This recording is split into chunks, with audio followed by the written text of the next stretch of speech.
Hello, Jamie from Inky&Scrappy, sharing with you today my Craft Roulette challenge number 198 project, right on track with the diorama.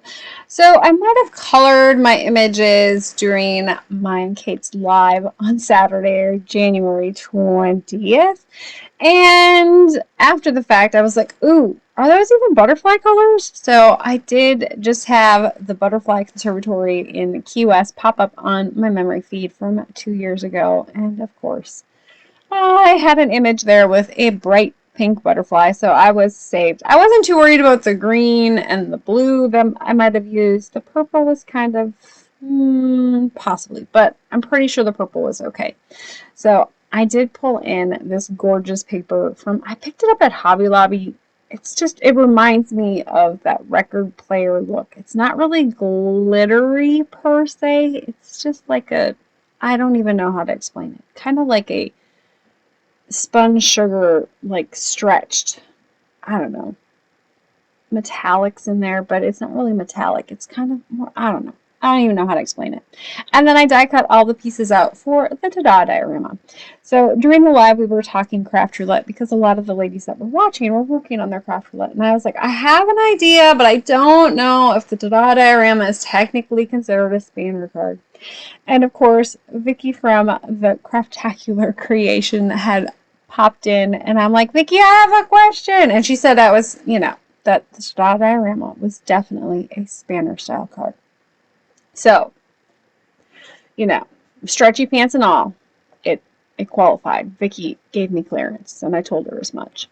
So, because I had added a inside-out stitch circle onto the front of my ta-da diorama, it's not the normal insert for it, and it's a little bit close to the edges. I did cut some extra little, I don't know, support pieces there to kind of make sure to give myself a little bit of support on that front pane. It's one that I had issues with last time. I kind of modified that front panel a little too close to the edge, so this time I was on top of my game and added those fairly quickly.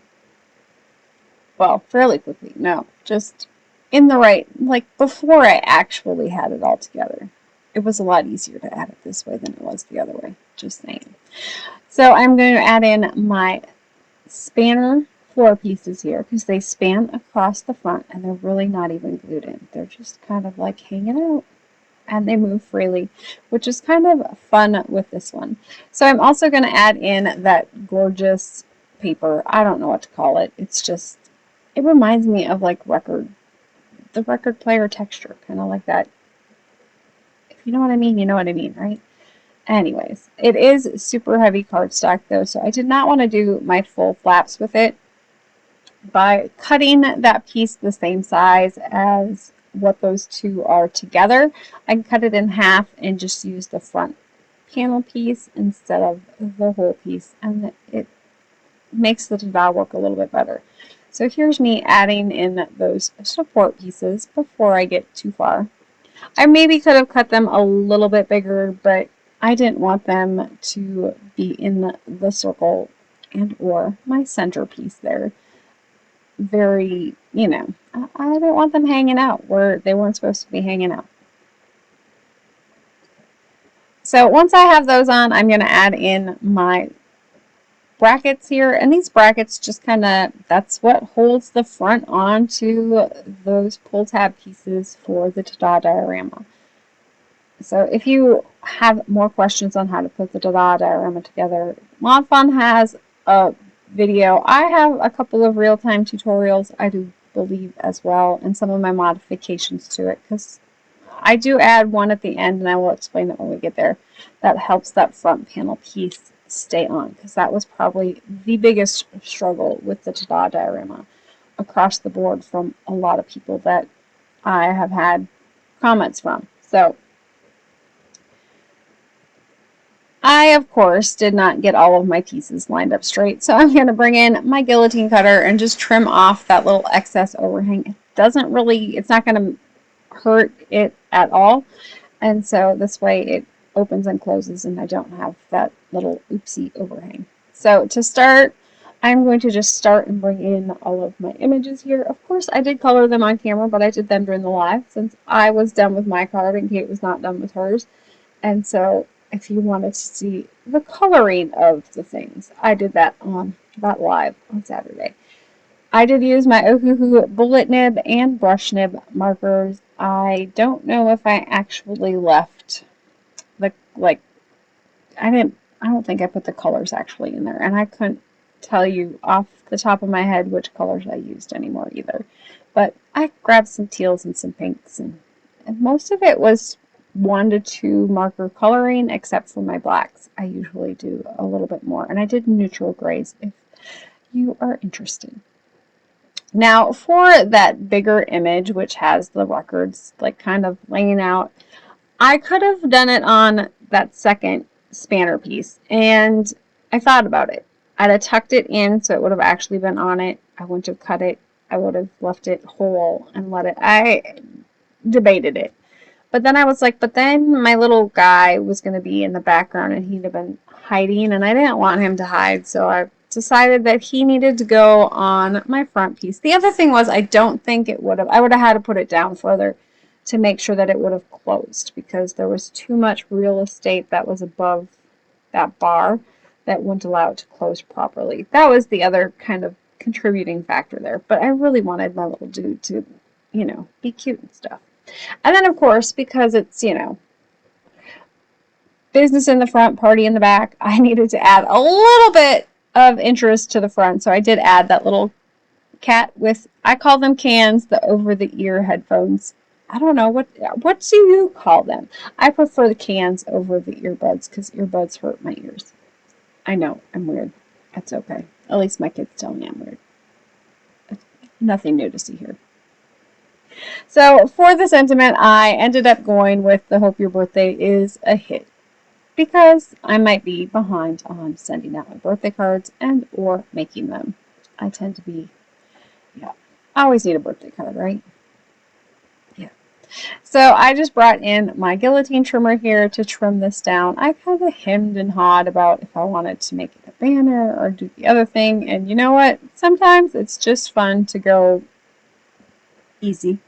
So that is what I did. It was not exactly a square piece of paper when I started, and so I did have to trim it up a little bit to make it look like an actual square piece of paper.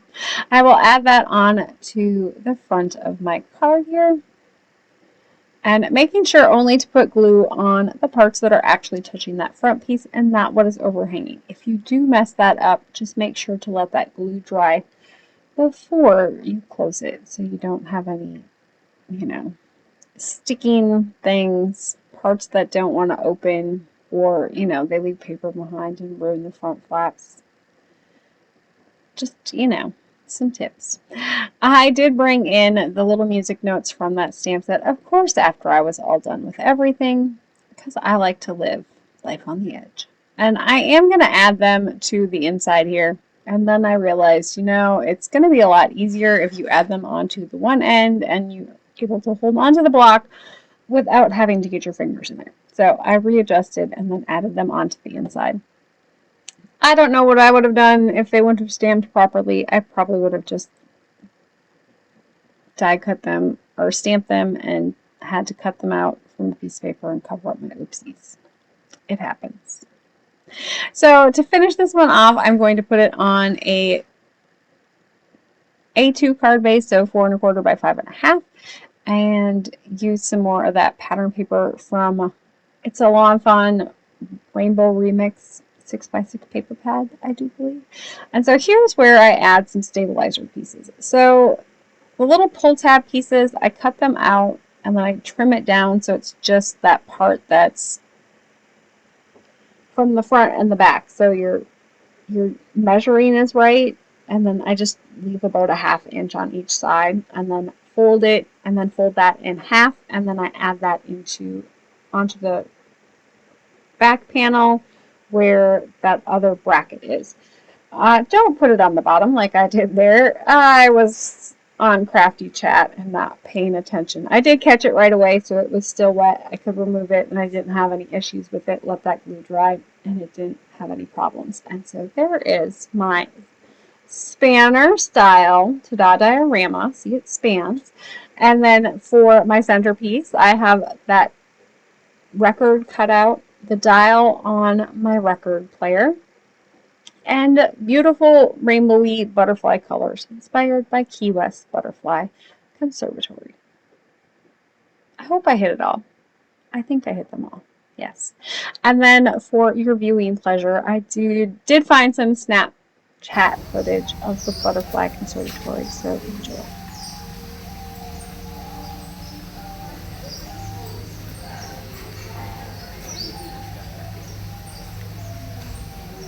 Tom, you still got your friend? Yeah, he's still hanging out.